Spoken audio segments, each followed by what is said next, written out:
Bem-vindo ao podcast Estrangeiros e Peregrinos. A mensagem de hoje será apresentada por Dennis Allen. Uma vez eu visitei um lugar com uma vista maravilhosa, mas um precipício de quase 300 metros. E para evitar que pessoas visitando esse lugar caíssem, tinha muitas placas avisando do perigo. Você já percebeu que a Bíblia também tem muitas placas avisando sobre perigo? Quando Moisés chegou às últimas semanas de sua vida, ele parou com o povo de Israel na planície da Transjordânia e fez uma série de discursos de despedida. Esses discursos registrados para nós no livro de Deuteronômio. Ele procurou preparar o povo para seu futuro. Poucos dias depois da morte dele, Israel seria conduzido por Josué na entrada e conquista da terra de Canaã. Durante séculos, aquele território havia sido dominado por povos pagãos que não respeitavam o único verdadeiro Deus. Moisés frisou uma orientação fundamental: não façam como as nações fazem. Os israelitas encontrariam povos que praticavam idolatria e muitas outras abominações. Deus planejou o castigo daquelas nações séculos antes e agora estaria cumprindo estes planos com a invasão da terra pelos israelitas. Ele avisou seu povo da necessidade de manter a separação total destas nações. Disse em Deuteronômio 12, versículo 30, guarda-te, não te enlaces com imitá-las, após terem sido destruídas diante de ti, e que não indagues acerca dos seus deuses, dizendo, assim como serviram estas nações aos seus deuses, do mesmo modo também farei eu. No ambiente religioso atual, precisamos lembrar deste mesmo princípio. Deus não pede uma separação física ou geográfica entre povos. Pelo contrário, ele deseja que seus discípulos convivam com as pessoas do mundo para exercer uma influência positiva, uma influência salvadora. Jesus orou ao Pai a favor dos seus discípulos em João capítulo 17, começando no versículo 14, e disse, eu lhes tenho dado a tua palavra, e o mundo os odiou, porque eles não são do mundo, como também eu não sou. Não peço que os tires do mundo, e sim que os guardes do mal. Eles não são do mundo, como também eu não sou. Santifica-os na verdade. A tua palavra é verdade. Assim como tu me enviaste ao mundo, também eu os enviei ao mundo.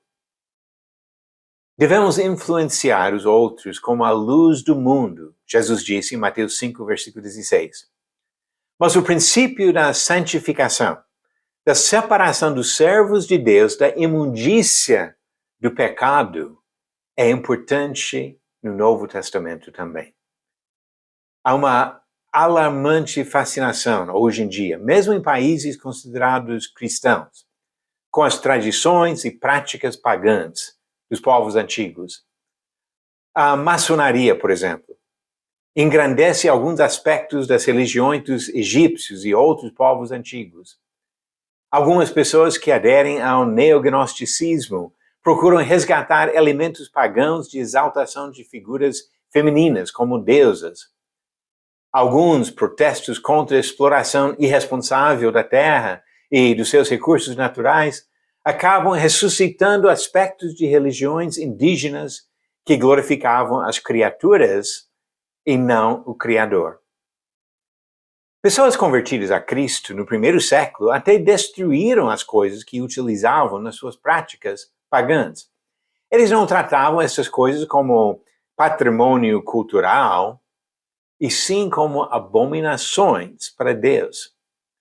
Lucas relata o efeito do Evangelho de Jesus na cidade de Éfeso, quando diz em Atos capítulo 19, versículos 18 a 20, muitos dos que creram vieram confessando e denunciando publicamente as suas próprias obras.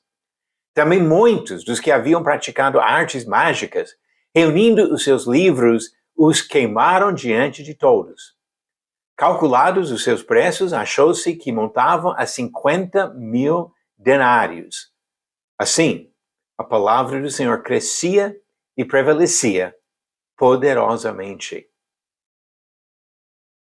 Podemos estudar a história da arquitetura, as contribuições à sociedade por mulheres e homens, e as ciências naturais, sem agir de uma maneira que aborreça o único Criador de todos nós. Mantenhamos mentes abertas para aprender, mas não nos esqueçamos de filtrar tudo pela vontade de Deus. Paulo disse em 1 Tessalonicenses 5, versículo 21 e 22, julgai todas as coisas, retende o que é bom, abstende-vos de toda forma de mal. No Antigo Testamento, Deus chamou Israel para ser seu povo santo. No Novo Testamento, ele diz para seus seguidores, em 1 Pedro 2, versículo 9, vós, porém, sois raça eleita, sacerdócio real, nação santa, povo de propriedade exclusiva de Deus, a fim de proclamardes as virtudes daquele que vos chamou das trevas para sua maravilhosa luz. Todos que buscam o Senhor devem se preocupar com sua santificação. Hebreus capítulo 12 diz, no versículo 14 e 15, segue a paz com todos e a santificação, sem a qual ninguém verá o Senhor, atentando diligentemente, porque ninguém seja faltoso, separando-se da graça de Deus. Vamos procurar ser esse povo santificado para honrar o nosso Deus e Criador. Agora vamos para as perguntas bíblicas. Pergunta de ontem: quem fez um bezerro de ouro no deserto de Sinai como objeto de adoração?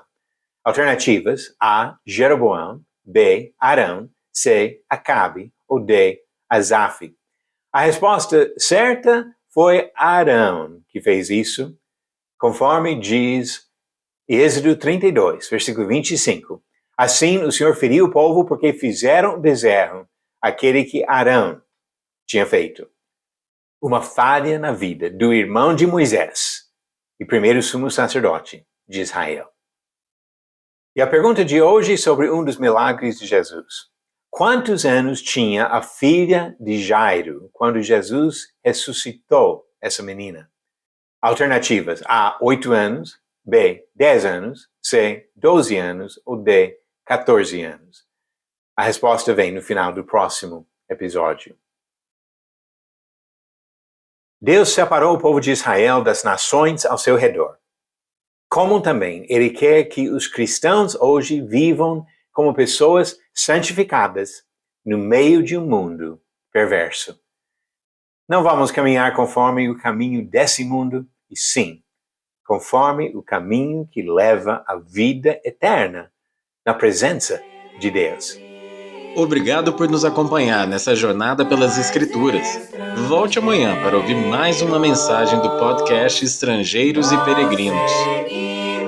Pelo mundo a viajar.